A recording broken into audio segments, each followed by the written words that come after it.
venceu pelo poder do Evangelho os espíritos malignos, os mágicos, os filósofos e os falsos profetas.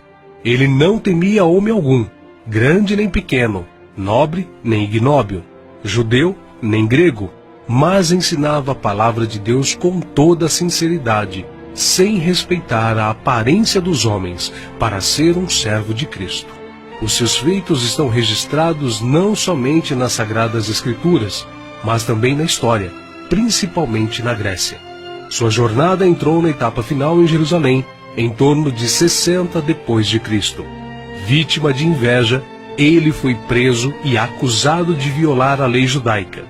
Paulo, na sua prisão em Roma, escreveu a Timóteo, a quem carinhosamente chamava de filho espiritual, uma de suas últimas cartas, dizendo que sua hora havia chegado. Porque eu já estou sendo oferecido por aspersão de sacrifício, e o tempo da minha partida está próximo. Combati o bom combate, acabei a carreira, guardei a fé. Desde agora a coroa da justiça me está guardada, a qual o Senhor, justo juiz, me dará naquele dia, e não somente a mim, mas também a todos os que amarem a sua vinda. Segundo os registros antigos, Paulo foi decapitado a mando do imperador Nero, mas suas cartas continuam vivas, testificando da verdade e do amor de Cristo até os dias de hoje.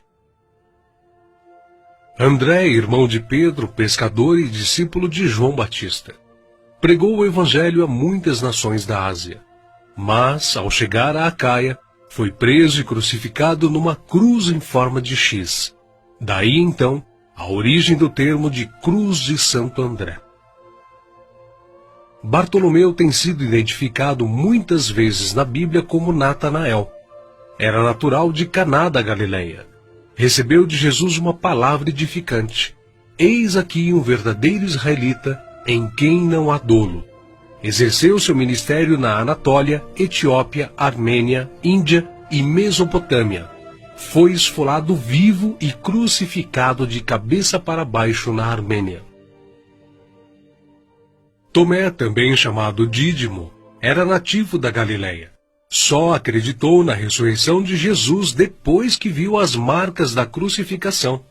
Segundo a tradição, sua obra de evangelização se estendeu à Pérsia e Índia. Consta que seu martírio se deu por ordem do rei de Milapura, na cidade indiana de Madras, no ano 53 da era cristã. Foi lançado em uma fornalha. Mateus, filho de Alfeu, também chamado de Levi. Mateus foi cobrador de impostos, um publicano nos domínios de Herodes Antipas, em Cafarnaum. Os publicanos eram odiados pelos judeus, os quais consideravam esta profissão desonesta, pelo fato de se sentirem obrigados a terem que pagar impostos aos romanos.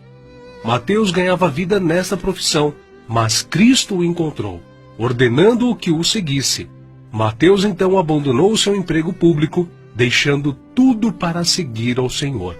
Escreveu seu evangelho na língua hebraica, que foi depois traduzido para o grego por Tiago, o menor. Mateus percorreu a Judéia, a Etiópia e a Pérsia, pregando e ensinando. Segundo alguns historiadores, ele foi cravado na terra e decapitado na Etiópia. Simão Zelote era um homem que pertencia a um grupo de pessoas insurgentes, revolucionários contra o governo de Roma.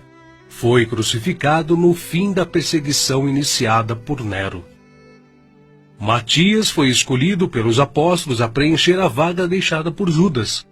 Quanto ao seu martírio, alguns escritores afirmam que os judeus o acusaram de ter blasfemado contra a lei e contra Moisés, sendo por isso sentenciado pelo sumo sacerdote a ser amarrado numa cruz e apedrejado, e por último, decapitado.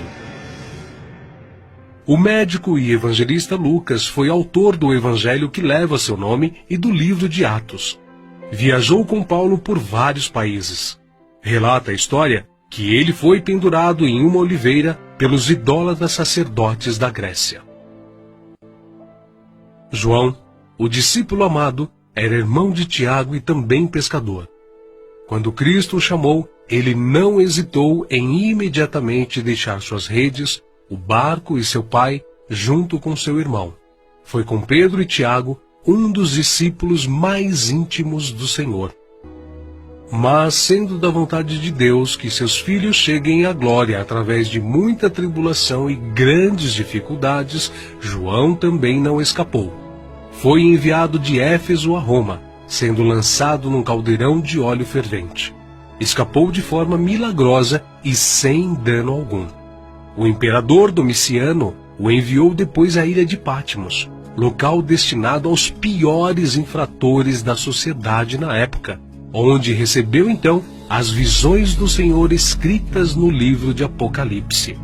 Nerva, o sucessor de Domiciano, o libertou. Foi o único apóstolo que escapou de uma morte violenta, morrendo de velhice. E apesar de todas essas contínuas perseguições e terríveis castigos, a igreja crescia e se espalhava por todo o Império Romano, arraigada na doutrina dos apóstolos e regada com o sangue dos santos. Tertuliano, um dos escritores da antiguidade, chegou ao ponto de dizer: "O sangue dos mártires é como a semente da igreja."